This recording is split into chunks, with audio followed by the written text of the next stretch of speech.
I'm Dexter. I'm a TV producer director and I live in London.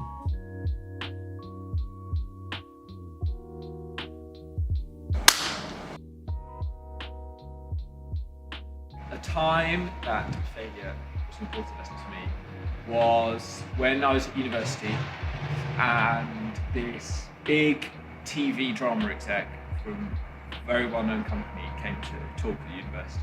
And I thought he was amazing, and he then ran this sort of scheme where he was going to get like 20 people together to come up with ideas for new TV dramas. And this guy had come up with like spooks and all sorts, just like massive dramas. But you had to send in your favourite TV moment and a pitch for a TV series that you'd come up with. It was like all I'd ever wanted to do really was like working TV and working drama, and even like right down to his company specifically. And me and my best friend applied, and I didn't get it, and he did. I was like upset, but also sort of furious with him for getting it. And I read his application afterwards, and it was much better than mine. It was important, and I think in a lot of ways, because it felt like heartbreaking at the time, and it felt like a complete failure. I thought that I then would never have a career, and that maybe it wasn't for me, and maybe I just wouldn't be any good at it. It made me realise, and more so, like now, these failures aren't really failures. They're just individual moments, in stepping stones that you will have another 100 of. They're just not succeeding in a specific environment or specific circumstance, and you will succeed in others. And there is not some pre-planned career path where you have to follow the exact steps, and if you don't, you'll fail. You plot your own route, and you will find that door closing means that you will find another route that may be even more successful than that, and different and interesting. That was a big failure, although that friend of mine is very successful now. I have failed lots and lots of times on shoots in varying degrees of enormity, but the biggest one was quite early on in my career when I was working for my first company I worked for, Princess Productions. I worked there for 2.5 years. And the first TV show I'd ever worked on was a pilot for Channel 4 that was being broadcast. And it was called Smells Like Friday Night. And as part of it, it's quite a boring technical thing, which I will go into, which is they had this backpack cam. So it was like a camera, normal video camera, connected to a backpack which had a hard drive in it with dongles on, so it would beam back to the gallery. So it meant you could do live outside broadcast, relatively low budget. So, and they put me in charge of filming on the backpack camera to shoot this. Rizzle Kicks, who were hosting it, were doing an introduction to a live performance by Jake Bugg. I was shooting the intro with them. I filmed the introduction, all went well, everything was in focus, just about. Got back to the gallery, and the tech guy was like, "It's not recorded, it's not him." And at which point I sort of blacked out with the stress and panic. But I had to then go into the gallery, which is where, for those who don't know, there are hundreds of screens, where there is like my exec, the creative director of the company, the owner of the company, 3 commissioners from Channel 4, and there was another company there and all of their execs.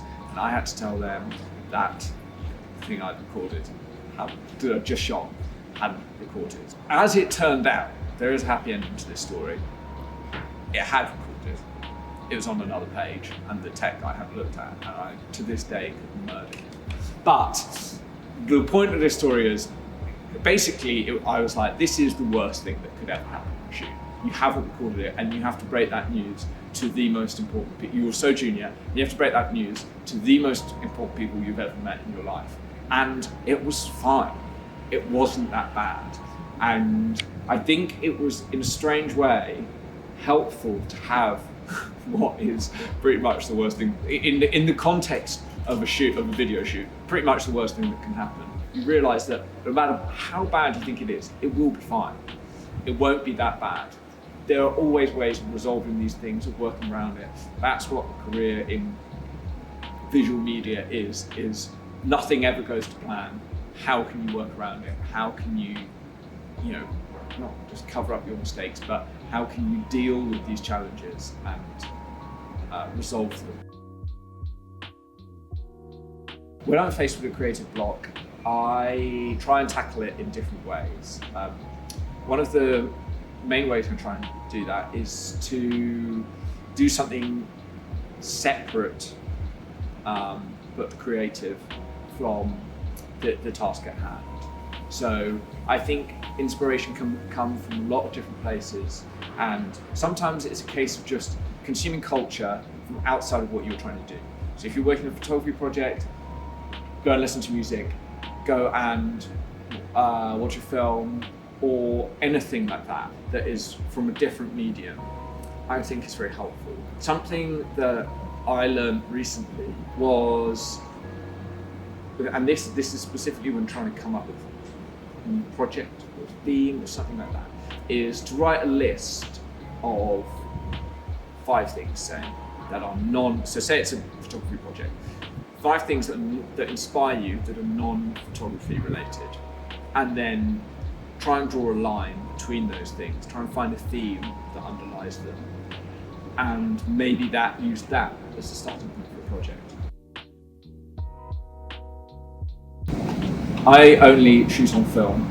Working in that medium, there is a necessary delay in seeing what you've shot, which I think is essentially like a constant lesson in failure. Working in that area, because you see these photos in your head, and that is the most dangerous thing, because you are waiting sometimes a while to get roll back, and you are convinced, because you can see that photo already, it's like printed in your head, and you get it back, and it is not good, and it's not how you saw it in your head. It is not failure, but that's how it feels. But then the great thing about the medium is the other photos on that blog, ones you didn't have picture in your head, that didn't stick with you, that you just took instinctively or whatever, and you get them back and they blow you away, and that is like great. Those are the best moments, I think. Failure is very important to me, but I think it is important to redefine failure and redefine success so that they are both personal to you. My idea of success was like having a book of my photography published, or having a film I made nominated for an Oscar. Then everything I did would be a failure. That isn't me trying to set the bar lower. It's just recognizing what is a success for you and aiming for that. There's a photographer I love who has liked one of my photos on Instagram, and I do not have very many followers on Instagram. And that, for me, even though it's very small and pathetic, was a success. And taking a photo of someone I love and having them like it is a success for me. I think the only failure really is not pushing yourself, not making yourself uncomfortable, and shying away from challenges, and shying away from pushing yourself to be better because you're afraid of it.